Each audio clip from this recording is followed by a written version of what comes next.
Okay, good morning, guys. Here we go. Here's our comprehension check in history 14A to 14C. Uh, Hopefully that you were able to look at all the videos I put on there. Guys, I wish I could have been there to explain a lot more in detail, but unfortunately it just, this is what it is. Okay, so please take out a piece of paper. Well, this is your review, so do it however you want. Please take out a piece of paper. I would highly recommend writing down CC14A because that's what we're going to start with. Number one. Okay, the system of producing and distributing goods. What is that called? The economy. Yes, answer, the economy. Number two. The vaccine developed by Dr. Jonas Salk. The answer is polio. Polio. Number three, the first black Major League Baseball player. His name is Jackie Robinson. Absolutely wonderful person. Number four, the act that guaranteed equal voting, housing, and job rights to ethnic minorities. Guys, we spent a lot of time talking about this. It is the 1964 Civil Rights Act. Yes, you must have in there 1964 Civil Rights Act.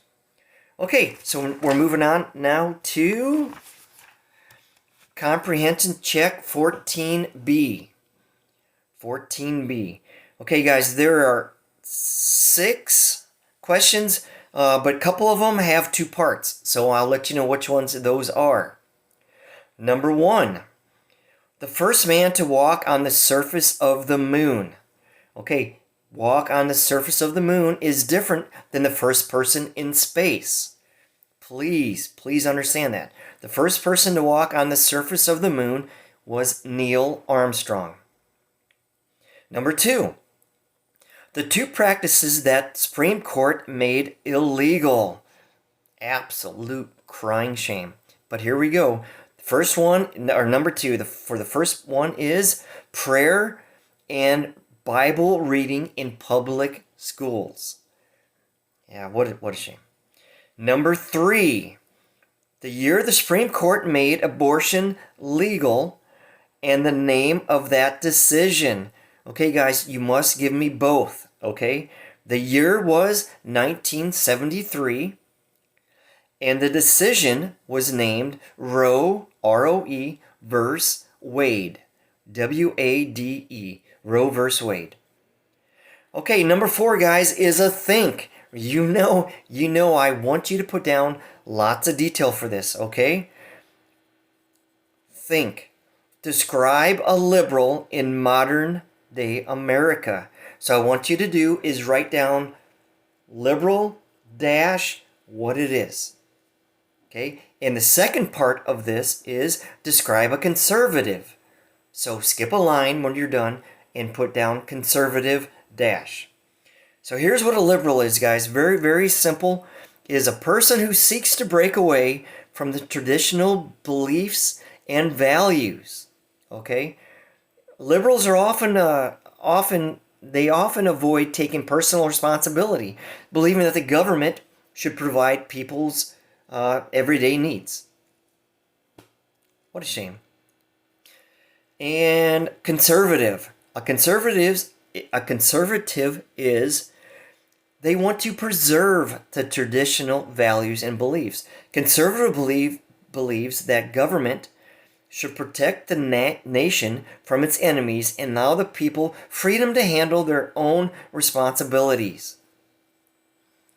Conservatives believe, guys, that you can do it better than the government. I totally agree with that. Okay, number 5. What forced President Nixon to resign from office in 1974? Okay, the answer is the Watergate affair. The Watergate affair forced him to resign. We can talk about this for days, but the bottom line, guys, it's the Watergate.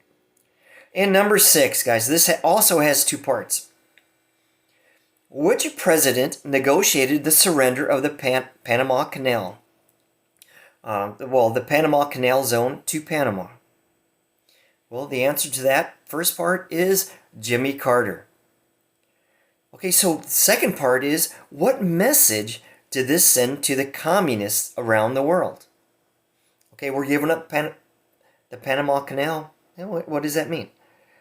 Well, here the message was that the United States was giving up its protection of Central America, which meant the communists could go in there and take over. Absolutely a terrible message. That's not what he wanted, but that's what it conveyed.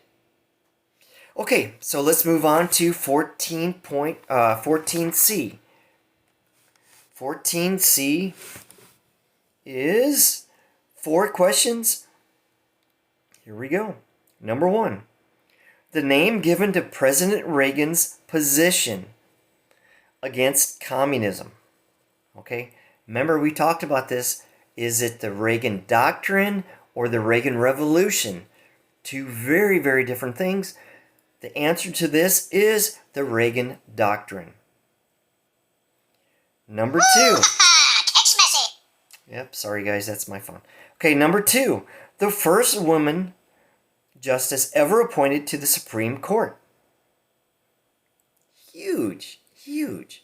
This is Sandra Day O'Connor. And number 3. The tragedy that shocked the nation in 1986 and interrupted the space program.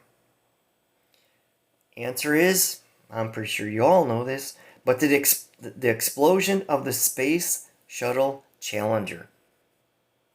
Okay, guys, the last one is a think. Number 4 is a think.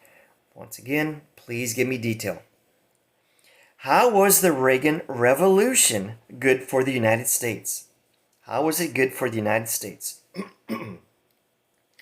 Several things I want you to put in here, and I have to go quick because we're on 7 minutes. Okay, the Reagan Revolution helped the United States because they cut taxes. Huge. By cutting taxes, Reagan spurred the growth and productivity while decreasing the rate of inflation. Americans had more money to spend and to invest. Therefore, our economy did well. All right, guys, good luck.